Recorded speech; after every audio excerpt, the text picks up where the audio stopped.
এখন বোধ হয় ফুল ছড়ানোর পালা,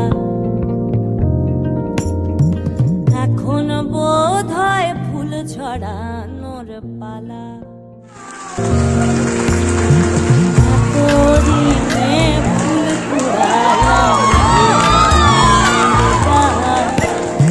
চাইতে বসে গাছে মালা আসবে বলে কালা।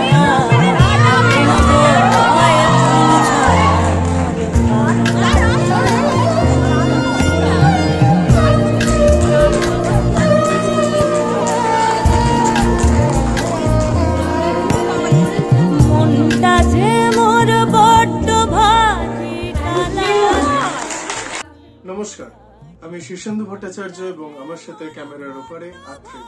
আমাদেরকে তো সবাই জানো, দ্য ফুডি যাযাবর। আগে সবার গিয়ে সিনেমাটা দেখা উচিত।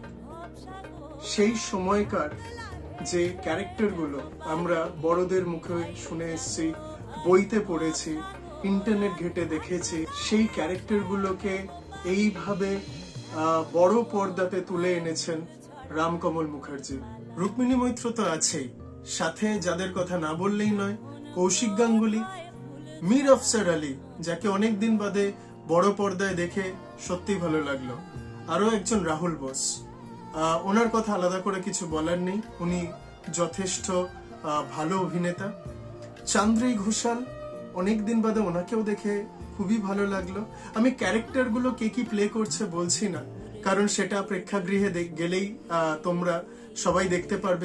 আরো যারা ছিলেন তারা হলেন গৌতম হালদার, একজন বিশিষ্ট নাট্য ব্যক্তিত্ব, এবং ওম সাহানি, যাকে আমরা অন্যরকম ভিন্ন ধরনের ক্যারেক্টার প্লে করতে দেখি। এই মুভিতে, বিনোদিনী মুভিতে, ও যে এরকম একটা ক্যারেক্টার প্লে করেছে সেটা অসম্ভব সুন্দর এবং আমাদের তো ভালোই লেগেছে।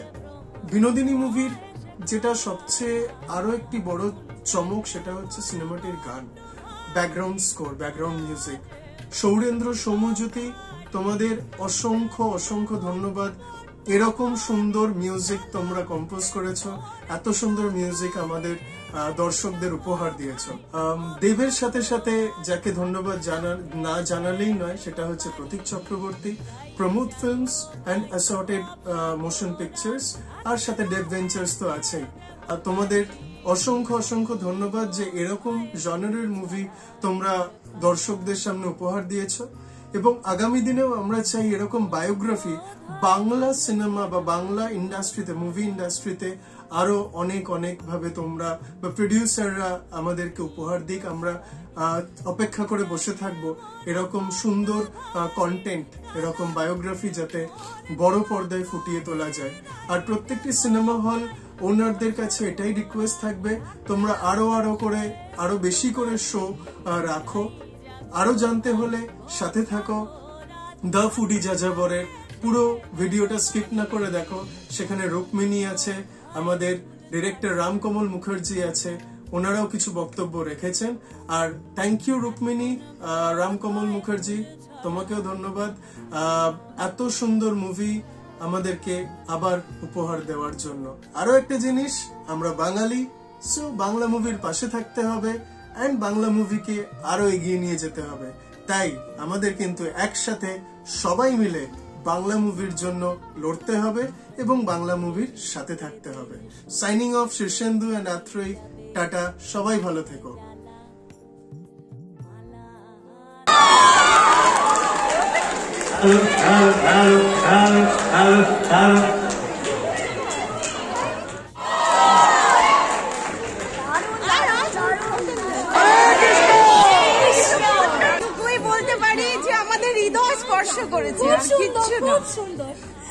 আপনারা সিনেমা দেখে কেঁদেছেন, আপনাদের রিঅ্যাকশন দেখে আমি আর আমার পরিচালক রাম কেঁদেছেন।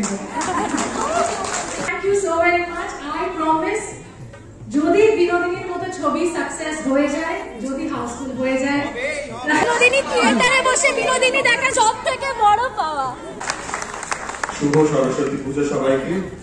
আর আপনারা সবাই যে এসেছেন বিনোদিনী থিয়েটারে বিনোদিনীকে দেখতে, সেটার জন্য বিশেষ কৃতজ্ঞতা। আমি আপনাদের সবার কাছে মানে কি বলবো, নত জানু যে আপনারা ছবি দেখেছেন, বাংলার দর্শক, বাংলা সিনেমা হলে ফিরে এসেছে। এইটা দেখার জন্য 5 বছর কষ্ট করেছি আমি আর আপনাদের জন্য কষ্ট করেছি, কারণ আমরা জানি যে আপনারা ভালো ছবি দেখতে চান, আপনারাও বাংলা সিনেমাকে প্যান ইন্ডিয়া সিনেমা হিসেবে দেখতে চান। আমাদের বিনোদিনী আছে, ন্যাশনাল স্কুল অফ ড্রামায় গেছি, বম্বেতে গেছি, ব্যাঙ্গালোর থেকেও ডাক আসছে, বম্বে, দিল্লি, ব্যাঙ্গালোর, সব জায়গায় ভারতবর্ষের প্রত্যেকটা সিটিতে ছবি হাউসফুল যাচ্ছে, প্রত্যেকটি বাঙালি দেখছে, মহারাষ্ট্রিয়ানসরা দেখছে, সাউথ ইন্ডিয়ান সুপারস্টারেরা টুইট করছে, কথা বলছে, বম্বের প্রত্যেকটা আর্টিস্ট কথা বলছে। আমরা চাই বাংলা কথা বলুন, বাংলা কথা বললে what Bengal thinks today, India thinks tomorrow। বাংলার জয় হোক, বাংলা সিনেমার জয় হোক, বিনোদিনীর জয় হোক। আমি সবার সঙ্গে ছবি তুলবো, তার আগে আমি একটা কথা বলি। যেদিনকে আমাদের বিনোদিনী রিলিজ হয়, বরঞ্চ তার আগের দিন 22 তারিখ আমরা প্রিমিয়ার করেছিলাম, এবং আমি কথা দিয়েছিলাম যে আমি বিনোদিনী থিয়েটারেই প্রিমিয়ারটা করব। কারণ আমার মনে হয় শুধু আজকে আমি বা আমার টিম বিনোদিনী বা আমাদের মুখ্যমন্ত্রী ইতিহাসের অংশ নয়, আপনারা প্রত্যেকটা মানুষ ইতিহাসের অংশ। কারণ না বাংলায়, না ভারতবর্ষে, না পৃথিবীতে কোনো অভিনেত্রীর নামে একটা থিয়েটারে তার বায়োপিক হয়েছে।